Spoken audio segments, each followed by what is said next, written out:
You got quite a few runners on Saturday. The first of yours comes up in race 2. Calvin Habib rides Miles Zende. Yeah, she's a nice little filly. She got left last time, and I think 1,000 meter could have been a bit short for her. She's got an each way chance. One. All right, in the Man of War sprint, you got race 5, number 2, Peripalace. Yes, he's fit and well, but it's a very competitive field. He has to be included, but I can't give you confidence to say he's a fair bet. There is a lot of strong runners in that race. Okay. The SA Fillies Classic, race 8, number 2, you've got Folk Dance, also an ultra competitive sort. Yes, she's extremely well. She's a top filly, working well. If she stays the 1800, they've got to beat her. Andy, I think she's very talented, and she's getting better and better. She's a slight girl, you know, that you look at her, she's not very prepossessing to look at, but she's very athletic. She's as tough as nails, and she's just getting better and better. I'm very pleased with the way she's come along, and you know, from a good draw, I think she's quite a lively runner. I think it underlines just exactly how good you have to be to win the Triple Tiara, to win the Triple Crown, when you get new horses coming into the race that weren't even in the fillies guineas, which is the case with her. Yeah, it was, and it was a deliberate thing. You know, she would have qualified, but boy, she had a shocking draw for the fillies guineas, and we just said no, not going to go you know, from there. So we just opted to give her another little handicap, and she certainly didn't run badly there at the Vaal. She was a little bit out of her ground and just got going too late. But lovely come-on run, 1800 will be better for her. I think the mile would have been too sharp. You know, Gunther's always been a high-class jockey. His weight sort of seemed to get in the way of his career a bit, but he seems to have managed that very well now too. So very happy to get him. And, well, you know what, the Saturday will tell us. Yeah, Andy, the prep's gone extremely well, touch wood. Today's Tuesday, so still a few more days left, but very happy at this point.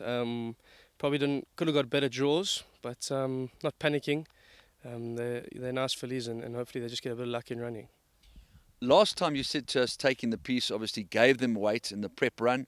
She met them at level weights. She finished with an enormous rattle. Is there much between her and Silver Thursday this year?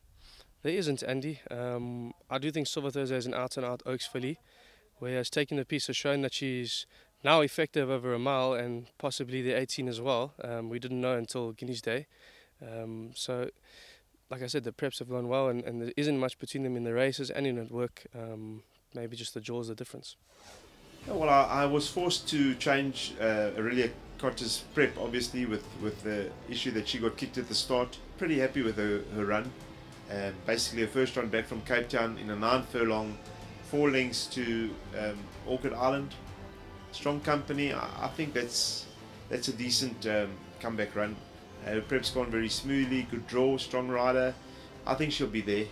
Rocking Russian is certainly disappointed in Cape Town.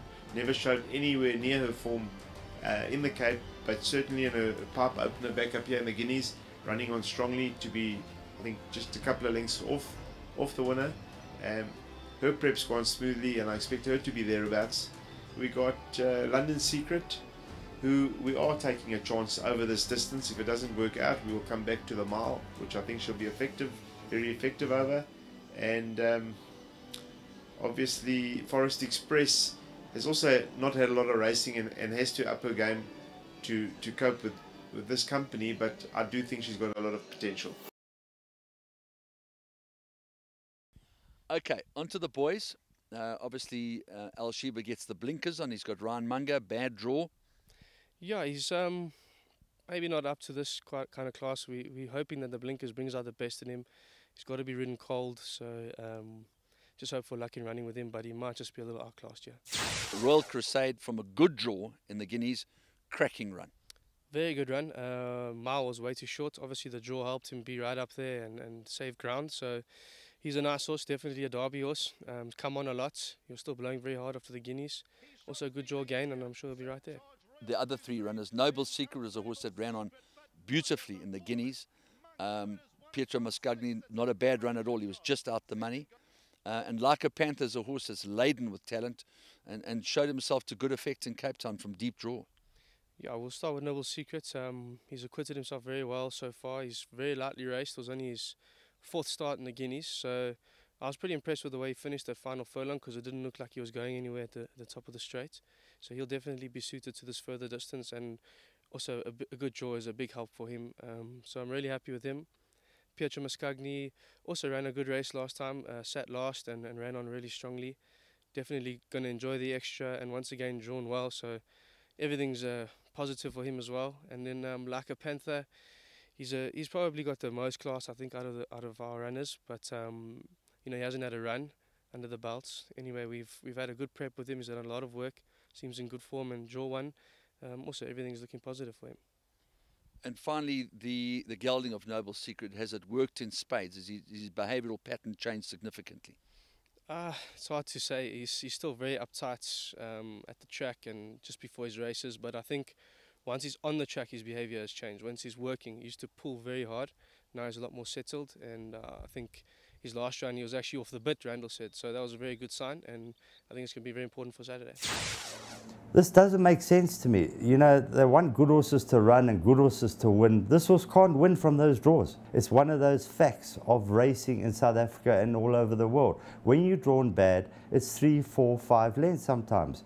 So my horse is probably at the best I've ever had him, because this has been planning for 3 months, this race. And I don't believe he can win from that draw on Saturday. We've gone easy with him, and when he came through his maiden, he won quite well. Pierre was very, very impressed with him. After that run, he started coughing, and he gave us a long period of time where he didn't want to stop coughing, so he was out for quite some time. And then he came back in his next start, well in need of the run. He gave a lot of weight away to horses in that race, and he ran a good second in that start. And then his 3rd start back, he won, beating older horses, which we were quite impressed with. And then in his 4th start was the Guineas, where he got his tongue over the bit. We were a bit disappointed with that, and I was more disappointed with myself than with his run, because the Guineas was never ever in my plan to run. So now we're in the Classic, and lo and behold, what do? We pull a bad draw. But then again, we've got the services of Bernard Fade Herb, and I'm quite happy with that. We are fortunate enough to obtain his services, so that's a big plus on our side. And I'm sure Bernie might be able to overcome that draw. If he gets to switch off early on and gets a nice position, he's going to be doing his best work at the finish, and he's not without a chance. The SA Classic, race 7, number 5, you got the big boy, Majestic Mambo. Yes, very disappointing his last run. We haven't found anything with him, but it's just his well-being. He looks a bit brighter now. He's sharper. He's got Delpeche back on, and I'm hoping for him to bounce back. In the Jacaranda handicap, race 9, number 4, Sabina's Dynasty, from an inside stall gate, and jockey that gets on well with her, Pierre Stratum. Yes, he's won on her before. If she gets the right cover and there's a decent pace, she has to be included. She should be a big runner in that field with Stratum on there, and her well-being, she's good at the moment. The last of your runners, race 11, number 4, Forgotten Hero, also a horse that is going to be there and thereabouts. He's very limited. He's a small little horse. I'm more hopeful than confident with him. Maybe back end of quartets.